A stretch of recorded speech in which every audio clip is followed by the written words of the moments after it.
Bienvenue dans cette nouvelle édition du Non-Stop Info. Sommaire, la conférence des chefs d'État de la région des Grands Lacs a débuté ce mardi. La rencontre a lieu en Angola, des discussions placées sous le thème de la mise en œuvre des protocoles pour une meilleure stabilité dans la région. Guy Nzumba Dama, candidat déclaré à l'élection présidentielle gabonaise à la rencontre des populations. L'ancien président de l'Assemblée nationale dénonce les promesses non tenues de l'actuel président Ali Bongo Ondimba. Nous recevrons Guy Nzumba Dama dans ce journal. Et réunion des pays de la communauté économique des États de l'Afrique centrale à Bruxelles le 14 juillet prochain. Une table ronde organisée sur l'avenir du secteur énergétique de la sous-région. Mais tout d'abord, au Sénégal, les avocats de l'ancien président tchadien Hissène Habré se sont exprimés. Il s'agit des avocats choisis par l'ex-chef d'État et non des avocats commis d'office. Une fois encore, ils remettent en cause la légitimité des chambres africaines extraordinaires qui ont condamné leurs clients à la perpétuité pour crimes contre l'humanité. Ils estiment également qu'il s'agit d'une détention arbitraire. La 6e conférence des chefs d'État et de gouvernement de la conférence internationale sur la région des Grands Lacs s'est ouverte ce mardi à Luanda, en Angola. Une rencontre placée sous le thème de la mise en œuvre des protocoles pour une meilleure stabilité dans la région. Les questions de sécurité et de défense notamment ont été abordées. Idolette Mirabel-Bissou. À l'heure où l'Afrique est frappée par le terrorisme et l'instabilité politique dans certains pays, les chefs d'État de la région des Grands Lacs sont en conclave depuis ce mardi 14 juin 2016 à Luanda, en Angola. L'objectif du 6e sommet de cette région est d'échanger sur les enjeux sécuritaires pour assurer la stabilité face à la crise politico-militaire grandissante. L'Afrique en général et plus particulièrement l'Afrique centrale est considérée comme une zone de tension forte et récurrente. Il y a donc cet aspect de criminalité transfrontalière, cet aspect de sécurisation également de certaines zones, dont des zones minières, parce qu'on se rend compte que dans certains pays, ce sont les zones minières qui sont beaucoup plus affectées par ces différentes crises militaires-là. Les chefs d'État envisagent d'accélérer la mise en œuvre des accords signés dans les précédentes rencontres afin de matérialiser les attentes. L'instabilité sécuritaire dans la région des Grands Lacs interpelle les instances politiques, les forces de sécurité et de défense sur l'urgence de renforcer davantage la coopération. Il faudrait que les chefs d'État puissent se prononcer, arrêter des stratégies en vue de pouvoir assurer vraiment une véritable gouvernance sécuritaire. Il y a beaucoup d'enjeux, il y a beaucoup d'enjeux dont l'enjeu géostratégique, il y a aussi l'enjeu géopolitique. Également, il faut voir pourquoi il y a cette détérioration de la sécurité. C'est parce que beaucoup plus de jeunes sans emploi sont mobilisés dans diverses forces paramilitaires ou informelles. 12 pays répondent présents à cette rencontre sur les défis sécuritaires de la région des Grands Lacs. Au menu des discussions, la situation sécuritaire au Burundi, en RDC, en Centrafrique et au Soudan du Sud. Plusieurs questions sont également évoquées, notamment l'examen des dossiers de candidature au poste de secrétaire exécutif de l'organisation. Les chefs d'État souhaitent, au sortir de cette rencontre de Luanda, accélérer l'action sécuritaire de la région des Grands Lacs et assurer la stabilité des populations. Plus que quelques mois avant l'élection présidentielle au Gabon, parmi les candidats déclarés, Guy Nzumba Dama, ancien président de l'Assemblée nationale, il est soutenu par le rassemblement Héritage et Modernité.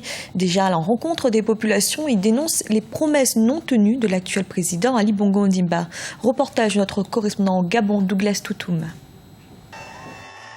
Le candidat à la présidentielle du 27 août 2016, Guy Nzumba Dama, a livré sa part de vérité à la population de Libreville, la capitale gabonaise.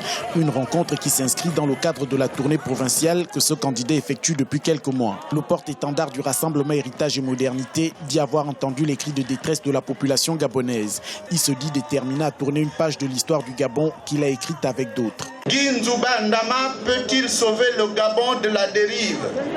Cette fois, j'ai choisi d'entendre vos pleurs, expression de vos cœurs brisés, de votre dignité froissée.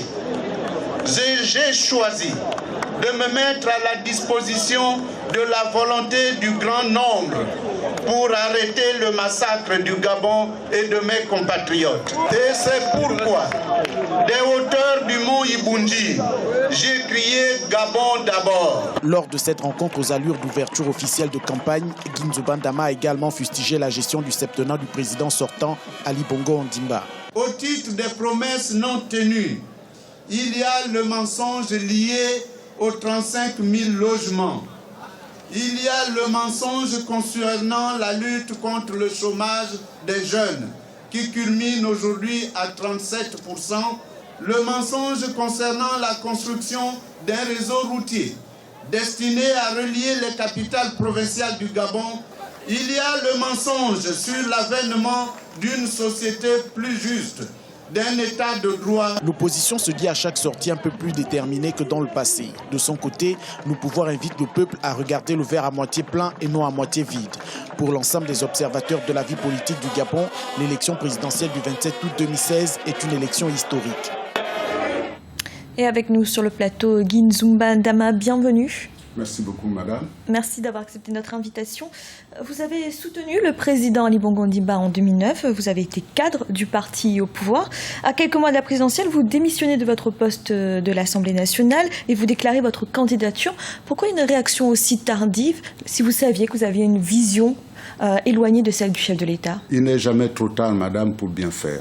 J'ai démissionné tardivement, peut-être parce que j'ai à chaque fois voulu donner une chance à Ali Bongo Ondimba de s'amender, puisque 2 fois seul ou en compagnie d'autres compatriotes, nous n'avions pas manqué d'attirer son attention sur le fait qu'il fallait réinjecter de l'argent au sein de l'économie, dans l'économie nationale, pour que le Gabon redémarre. Vous lui avez parlé pendant ce mandat? Ben oui, à plusieurs reprises, et il le sait très bien.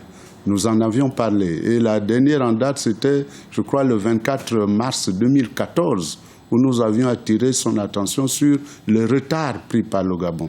Et que nous nous prouvions qu'il était difficile d'aller à une élection avec autant d'engagements non tenus, parce que le peuple gabonais... Et alors, qu'est-ce qu'il vous répondait à ce moment-là? Il nous disait toujours, conformément à son optimisme habituel, que ça va marcher, il a les financements nécessaires, que tout allait repartir.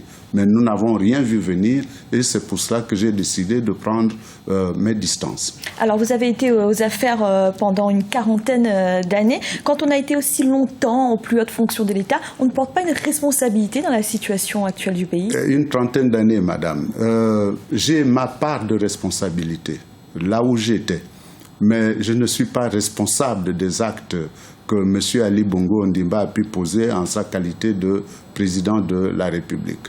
C'est pour cela que, pour réparer ma part de responsabilité, j'ai décidé de me présenter au suffrage de mes compatriotes pour leur montrer les véritables enjeux de façon à ce que le pays reparte sur de bonnes bases.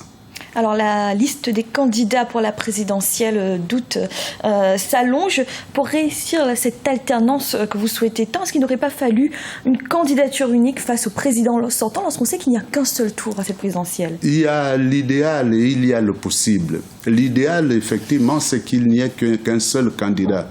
Mais l'opposition est plurielle, tout comme la majorité est plurielle. Elle est plurielle parce qu'elle représente différentes sensibilités. Donc l'idéal serait qu'il n'y ait qu'un seul candidat.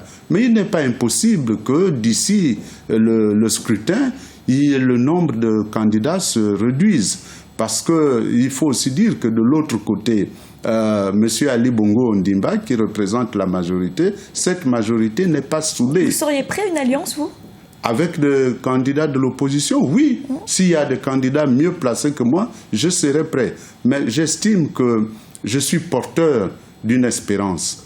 Étant porteur d'une espérance, je souhaiterais que les compatriotes comprennent que, venant du système, j'étais au cœur du système, à l'intérieur du système, je suis mieux placé pour pouvoir déjouer les pièges que le pouvoir pourrait nous tendre. Guinzoumba Ndama, merci d'avoir répondu à nos questions. C'est moi. Les pays de la communauté économique des États de l'Afrique centrale seront à Bruxelles le 14 juillet prochain. Une table ronde organisée sur l'avenir du secteur énergétique de la sous-région. L'objectif est également de mobiliser des financements pour la construction d'infrastructures électriques communautaires. Ibrahima Djoumaba.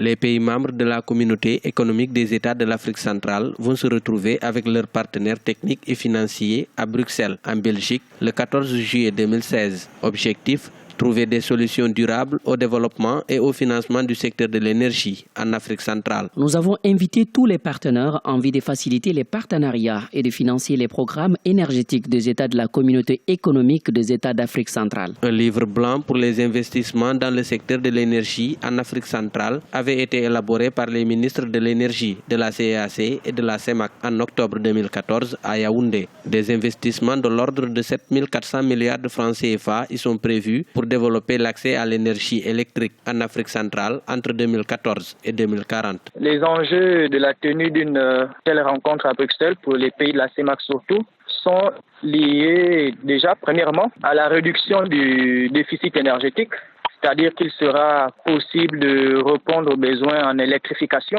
La deuxième chose, c'est que réunir de tels financements pourra aussi permettre de développer le secteur du renouvelable. Aujourd'hui encore, nous dépendons à plus de 50% des énergies fossiles.